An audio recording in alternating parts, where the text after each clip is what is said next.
ხელშეკრულების თანახმად საავანსო თანხად განისაზღვრა მთლიანი თანხის 40%, მაშინ როდესაც კომპანიას, რომელსაც საქართველოში წარმომადგენელიც კი არ ყავდა, არ დაევალა საბანკო ან სხვა სახის გარანტიების წარმოდგენა. სინამდვილეში ხელშეკრულება იყო ფიქტიური და დავით კეზერაშვილთან დაკავშირებული ოფშორულ კომპანია გირუდ ბიზნეს კორპს სამხედრო ქვედანაყოფებში არანაირი სახის სასწავლო სწავლებები არ განუხორციელებია.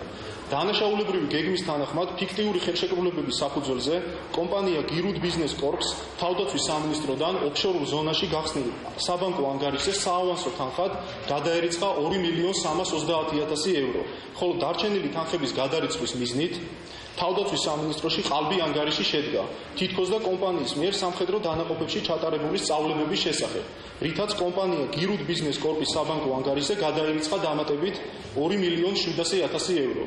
მთლიანობაში დავით კეზერაშვილმა და ალექსანდრე ნინუამ სამსახურებრივი მდგომარეობის გამოყენებით, ისე რომ ხელშეკრულებით გათვალისწინებული საბრძოლო სწავლების კურსები არ ჩატარებულა, კომპანია გირუდ ბიზნეს კორპის სასარგებლოდ გაფლანგეს 5 მილიონი евро, რითაც საქართველოს თავდაცვის სამინისტროს მიაყენეს დიდი ოდენობით მატერიალური ზარალი.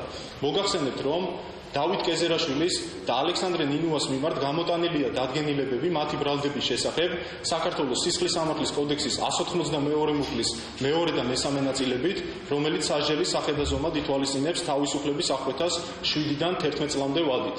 ამავდროულად საზოგადოებას შევახსენებთ, რომ დავით კეზერაშვილი არის ძებნილი, მის მიმართ ინტერპოლის არხებით წარმოებს საერთაშორისო ძებნა, რის გამოც მას ბრალდება წარედგინება დაუსწრებლად.